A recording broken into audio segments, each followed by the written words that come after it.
Владикавказ – один из крупнейших городов Северокавказского федерального округа. Он был основан в 1784 году как русская крепость со значением «Владей Кавказом». А сегодня жители города собираются в театре оперы и балета, где смогут узнать, кто по праву является голосом Кавказа.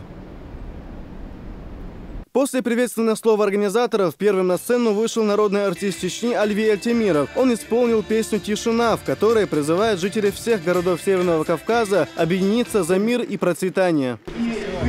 По крайней мере, очень теплый прием. Я рад, что этот фестиваль проходит именно в этом городе. Очень красиво, все аккуратно. Третий фестиваль, я думаю, в самом разгаре все получится, все будет удачно и красиво.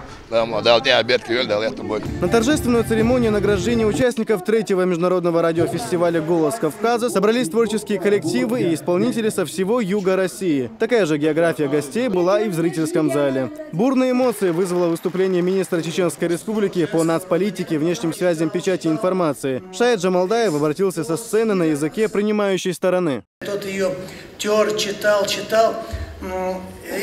Фосбира Ахсарнай.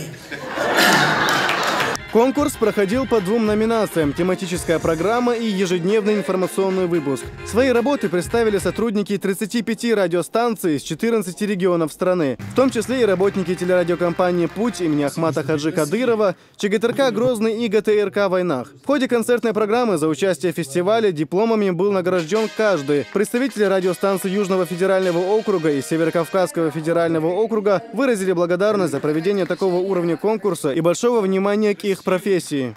Мы же каждый варимся в своем регионе, свои новости, свои знакомые, свои лица, медиалица.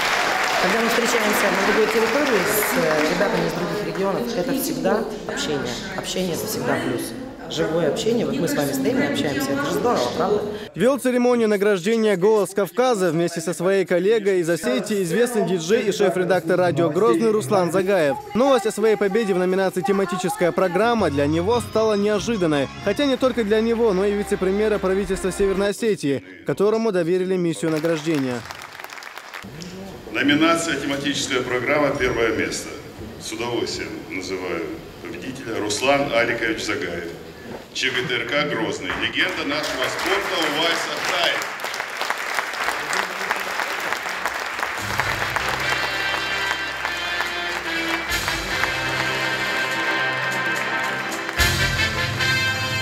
На самом деле для меня это был действительно сюрприз, потому что уж точно я этого не ожидал. Очень приятно то, что такое компетентное жюри выбрало мою работу. Ну и само ощущение того, что эту работу заметят, я как раз и говорил нашим зрителям, у меня все-таки какой-то внутренний голос мне подсказывал, что Увайс Ахтаев – это легенда советского спорта, это человек, который приносит удачу. Ну а второе место в номинации «Тематическая программа» занял Нурмагомед Магомедов из РГВК «Дагестан». Третье место досталось Рите Балаевой, ГТРК «Алания». В номинации «Ежедневная информационная программа» лучшим признан материал Константина Курганского, Первое радио Краснодар. На втором месте Наталья Галкина, Новая волна, Волгоград. Ну а третье место осталось за Евгенией Юрченко и Мариной Зайцевой, Русское радио Ставрополь. Цель конкурса – продемонстрировать многообразие культурных традиций народов Юга России и повысить авторитет радио как источника достоверной и оперативной информации в сфере межнациональных отношений, а также выявить наиболее талантливых радийщиков. По словам гостей, эти цели они даже перевыполнили. Окончился праздничный концерт гимном фестиваля, под который участники концертной программы все вместе вышли на сцену.